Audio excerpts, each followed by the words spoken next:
नमस्कार, मैं हूं अफसर कमाल और आप देख रहे हैं न्यूज टाइम्स।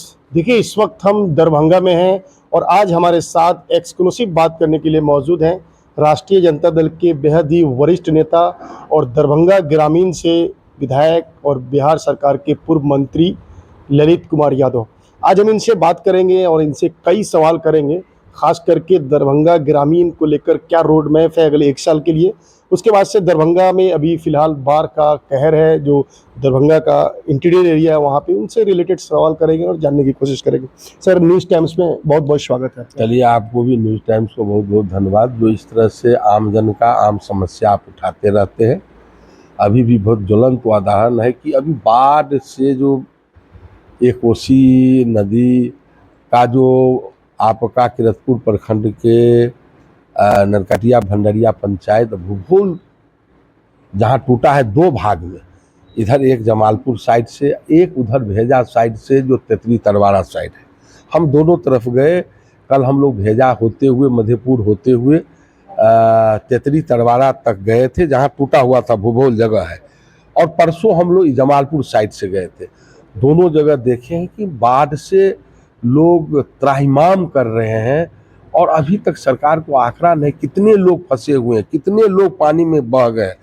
सरकार को कहीं ना कहीं आंकड़ा नहीं है। अभी भी कोई एसडीआरएफ का टीम सर, क्या लगता है कि जो अभी जिस तरह से बाढ़ का कहर है आसपास के इलाकों में, तो क्या बिहार गवर्नमेंट इसको लेकर पूरी तरह से प्रिपेयर्ड नहीं है अभी अगले 2-3 दिन के अंदर में? नहीं, अभी भी पहले ये तो बाढ़ आना ही है। जब ये बाढ़ से तो एक अस्थाई निदान होना चाहिए। अस्थाई निदान में यदि सरकार विफल है तो बाढ़ का तो 6 महीना पूर्व से ही तैयारी होता है, जो बाढ़ कौन कौन पॉइंट पर सरकार को तो सारा आंकड़ा है। लेकिन सरकार कहीं ना कहीं ये आम जन के समस्या से और बाढ़ के टाइम में कहीं ना कहीं लग रहा है कहाँ, जबकि खर्च का आंकड़ा हम लोग देखते हैं तो बहुत सारा खर्च हो रहा है, लेकिन खर्च सदुपयोग नहीं हो रहा है। बांध पर लोग बताए कि थोड़ा सा मिट्टी डाल देता तो शायद ऐसा नहीं होता, जबकि 15 दिन पहले से सरकार को मालूम था कि नेपाल से बराज से पानी छोड़ा गया है, और पानी छोड़ा गया है, इतना पानी छोड़ा गया है कि हो सकता है कहीं भी टूट और हो जाए। यदि सरकार उसको पहले से उसको देखता, जो हमारा कमज़ोर पॉइंट है, और उस कमज़ोर पॉइंट को ठीक करती सरकार और वहाँ ऊंचीकरण होता, जबकि लाखों लाख करोड़ों करोड़ सरकार खर्च करती है लेकिन सदुपयोग नहीं हो रहा है। यदि ठीक से मरम्मत वगैरह होता बांध का, तो जो अभी बाढ़ का विभीषिका आया है नहीं आता। और कहीं न कहीं सरकार इसमें पूरी तरह से विफल है। लगता है कि ये सरकार का लूट खसोट योजना है, आम जनता को भगवान भरोसे छोड़ दिया है। सर, पूरे बिहार में अगर विधानसभा में मुखर होकर विधानसभा के पटल पर बात रखने की आप जाने जाते हैं, तो क्या आगामी जो विधानसभा का सत्र आएगा उसमें यहाँ का बाढ़ का मुद्दा और स्मार्ट मीटर पुरजोर तरीके से उठाने जा रहा है? निश्चित रूप से हम लोग का पार्टी का कार्यक्रम भी स्मार्ट मीटर को आप देख रहे हैं कि तेजस्वी जी किस तरह से कह रहे हैं कि चीटर मीटर है। तो स्मार्ट मीटर से जनता का बिल ज़्यादा आएगा, जनता को सही उसका रीडिंग नहीं आएगा, तो जनता परेशान है, स्मार्ट मीटर के खिलाफ है। और बाढ़ का विभीषिका तो ये सरकार तो इस बार इसका पोल खुल गया। पूरे बिहार में जिस तरह से बाढ़ आया है तो सरकार का कलई खुल गया कि सरकार बाढ़ के पूर्व कोई तैयारी नहीं थी। ये खाना पूरी है, कागज पर केवल जो राशि का खर्च का ब्यौरा दिया गया है, एक तरह से बंदर बांट हुआ है। राशि यदि समुचित खर्चा होता तो बाढ़ से इसका बचाव होता। ठीक है, ये प्राकृतिक आपदा है, बाढ़ यदि आया है, लेकिन इसका अस्थाई निदान तो हम लोग क्या कर रहे हैं? जब तक अस्थाई निदान नहीं करेंगे इसका, तब तक इस तरह से बाढ़ आएंगे और लोग को रिलीफ का आदत लग जाएगा, और रिलीफ लोग चाहते भी नहीं है। आम जन जो जनता से बात करिएगा, रिलीफ नहीं चाहते हैं।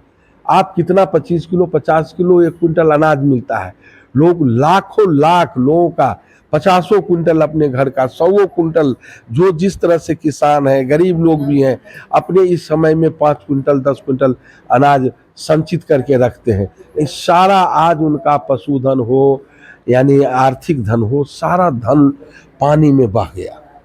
सर, कल आपके शीर्ष नेतृत्व ने पूरे बिहार में अपने कार्यकर्ताओं से ये आह्वान किया था स्मार्ट मीटर के विरोध प्रखंड मुख्यालय में धरना प्रदर्शन का, और आपके प्रदेश अध्यक्ष जगदानंद सिंह ने भी कहा है कि अगर इस पर सरकार बैकफुट पे नहीं आती है तो मीटर उखाड़ फेंक आंदोलन शुरू करेंगे। क्या लगता है इन सब कार्यों से सरकार बैकफुट पर आने जा रही है?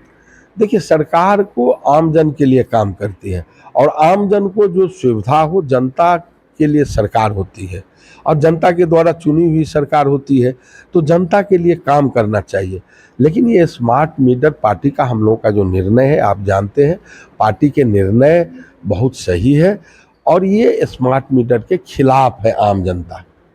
जी सर, आज 2 अक्टूबर है, आज बापू का जयंती है। आज बिहार में पार्टी लॉन्च हो रही है। आप नाम जानते होंगे, बहुत बड़े पॉलिटिकल स्ट्रेटजी मैन हैं, रणनीतिकार हैं प्रशांत किशोर।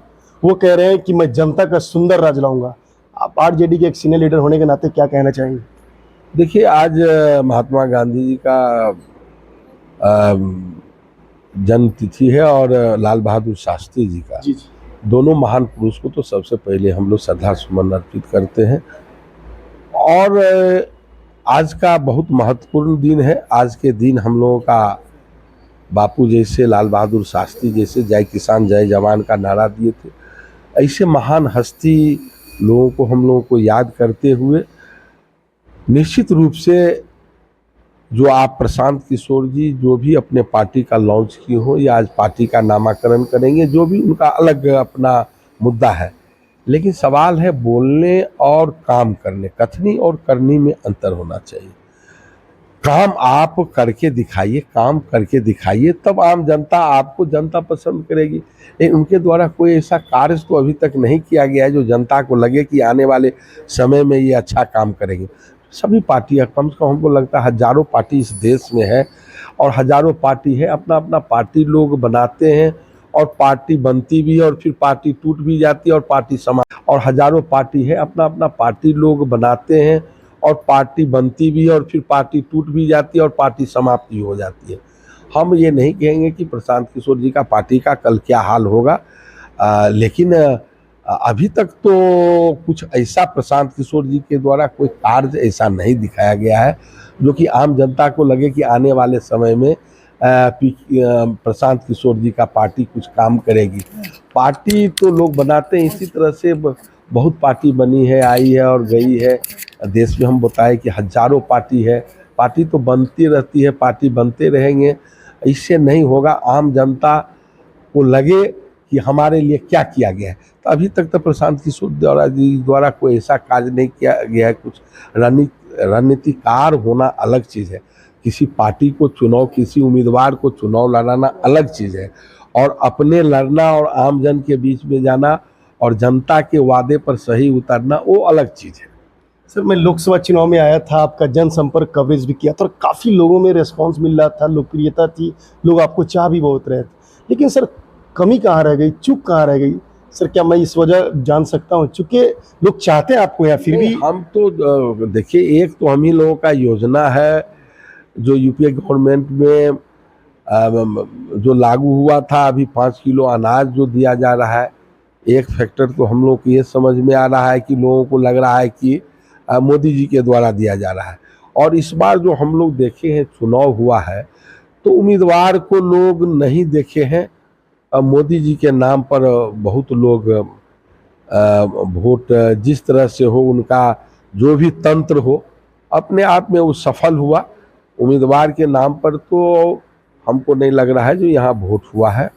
कितना भी कोई लोकप्रिय उम्मीदवार हो, उम्मीदवार के नाम पर वोट नहीं हुआ है। वोट लोगों को बरगलाया गया है। जो भी तंत्र है, भारतीय जनता पार्टी इसमें माहिर है, अफवाह फैलाने में, घृणा फैलाने में, झूठ प्रचार करने में। तो ये सब एक कारण रहा है। इस बार चुनाव में कोई लोकप्रियता के और कोई पार्टी के आधार पर नहीं वोट दिया गया है। उनका जो तंत्र है, जो अफवाह फैलाने में, प्रचार करने में, वो प्रबल रहा। हम लोग कहीं ना कहीं उस तंत्र को नहीं काट सके। सर, आप लगातार 6 बार विधायक है, 3 बार मनीगाछी को रिप्रेजेंट किया और 3 बार दरभंगा ग्रामीण में कंटिन्यू चल रहा है। कहीं ना कहीं आप बेहतर काम कर रहे हैं जनता के बीच, तब जनता सर आँखों बैठाई हुई है। सर, मैं जानना चाहूँगा, दरभंगा ग्रामीण इलाकों में कौन ऐसा काम आपने किया जिसको आप बिग अचीवमेंट मानते हैं कि मैं इस काम को करके बहुत खुद को गौरवान्वित महसूस कर रहा हूँ, और क्या बाकी के 1 साल में और करना रहेगा इस कार्यकाल में? नहीं, हम लोग तो आप देखेंगे कि गांव-गांव ऐसा आमजन का जो समस्या है जिससे कि सर्वांगीण विकास हो और गांव के लोगों के द्वारा जो चयनित योजना होता है, जो आमजन चाहते हैं, एक तो वो कार्यान्वयन किए हैं अभी तक। आप देखिए, अभी धोई घाट जाएंगे, गुस्सा घाट जाएंगे, भारतीय जनता पार्टी का लोग लाख ढोल पीटे, लेकिन हम लोग जो काम करते हैं सभी समुदाय सभी धर्म के लिए काम करते हैं। अभी आप देखेंगे कि धोई घाट जाएंगे और गौसा घाट जाएंगे, हम अपने कार्यकाल में जो शहर के लोग, ग्रामीण इलाका के लोग, यानी नंग धरंग धोई घाट में और गौसा घाट में लोग जो मुक्ति धाम हम लोगों ने बनाया है, लोग वहाँ बहुत अव्यवस्था था, लेकिन हम लोग देखिए जाके आप उसको किस तरह से मुक्ति धाम बनवाए हैं धोई घाट और गौसा घाट में। ये हम अपने कार्यकाल में बनाए हैं और आप वो देखेंगे, हम जनता को समर्पित भी करने जा रहे हैं। तो हम लोग को थोड़ा सा समय मिला तो हम लोगों ने काम करने का, सरकार में भी रहे तो हम लोग काम करने का काम किए, और हम लोग ग्रामीण इलाके में भी जहाँ भी है अपने ऐच्छिकों से हो, सरकार के मदद से हो, जहाँ भी हो, सभी तरह का हम लोग सर्वांगीण विकास किए। आगे भी जो बचा हुआ कार्य है, हम सब पंचायत से लेके गांव तक, टोले तक, हम एक वार्ड तक सब जगह सर्वांगीण विकास करने का। आप देखेंगे चाहे मुस्लिम मोहल्ला हो तो वहाँ हम लोगों ने जनाजा गाह होता है, जो लोग आप देखेंगे हम गांव गांव बनवा रहे हैं। प्रत्येक गांव में आप जाइए कि हम जनाजा गाह, जो लोग नमाज अदा करते हैं, उसके बाद मिट्टी के बाद जो नमाज अदा करते हैं, हम सारे जगह आप जहाँ जाएंगे, आप माइनॉरिटी इलाका में हर एक गांव में हमारा कार्यक्रम है कि एक गांव भी नहीं छूटे, सभी जगह हम लोग कर रहे हैं। और सड़क नाला का तो हम लोगों ने जाल बिछा दिया है, और अपने क्षेत्र में आप कहीं जाएंगे, मनीगाछी और दरभंगा सदर इलाका में, जो दरभंगा ग्रामीण विधानसभा है, जाएंगे कि लगेगा कि आप कोई विकसित विधानसभा क्षेत्र में, विकसित हम प्रखंड में, विकसित हम पंचायत में आए। सर, आपके क्षेत्र के कुछ इंटेलेक्चुअल बुद्धिजीवी लोगों से मैंने बात की, उन लोगों ने कहा कि सर में एक सबसे बड़ा खूबी है कि जनता से सीधा संवाद उनका डेली शेड्यूल है। ये एक बहुत बड़ी बात है, इतने बड़े पद पर होने के बावजूद भी जनता से सीधा संवाद करना ये आसान काम से अभी आप आ गए तो आपसे वार्ता हो रही है, आपसे संवाद हो रही है। नहीं तो हम तो 12 बजे 1 बजे प्रथम पाली में लोगों से मिलना जुलना, क्या समस्या है, कहाँ भी बात करनी है, सरकार में, प्रशासन में, सब आमजन का जो भी समस्या है सुनते हैं और निराकरण करते हैं। और द्वितीय पाली में क्षेत्र में हम भ्रमण करने, अपने विधानसभा क्षेत्र हो या लोकसभा क्षेत्र हो, निकल जाते हैं। जहाँ का भी जो भी समस्या है, जिस तरह का जहाँ जाना हो, हर तरह का मुलाकात हो, संवाद हो, या कहीं आफत विपत आ गए है, उसमें हम हाजिर होने का काम। 2025 में क्या लगता है, तेजस्वी जी मुख्यमंत्री बनने जा रहे हैं? देखिए, तेजस्वी जी तो 2020 में ही मुख्यमंत्री बन गए थे, उनको यदि रोका नहीं जाता तो बन गए थे। जिस तरह से भारतीय जनता पार्टी और एनडीए गठबंधन ने किस तरह से हम लोगों के 15 से 20 प्रत्याशी को जो जीता हुआ था, अनाउंस होना केवल बाकी था, उसको किस तरह से हराया गया। तो तेजस्वी जी तो 20 में ही मुख्यमंत्री बन गए थे, तो 20 में बन गए थे तो 25 में तो निश्चित रूप से वो बनेंगे। क्या 2025 में नीतीश कुमार के खिलाफ एंटी इनकम्बेंसी रहेगा, आपको लगता है? देखिए, जो भी हो सरकार के खिलाफ तो जनमानस में ये है ही कि सरकार कोई काम नहीं कर रही है, और सरकार को कौन लोग लगता है अफसरशाही है। आप कहीं भी चले जाएंगे, किसी भी कार्यालय में चले जाएंगे, किसी भी पदाधिकारी के बीच लग रहा नहीं उसको डर भय, सरकार का कोई भय है। सरकार गया है तो निश्चित रूप से सरकार के खिलाफ भी वातावरण है। और 17 महीना में जो तेजस्वी जी ने काम किया है, 17 महीना का काम बोल रहा है, इसीलिए निश्चित रूप से 2025 में तेजस्वी जी के नेतृत्व में हम लोग चुनाव लड़ेंगे, महागठबंधन के लोग चुनाव लड़ेंगे, आई महागठबंधन का सरकार 2025 में बनेगी। बहुत बहुत शुक्रिया सर हमारे साथ बात करने के लिए। जैसा कि आप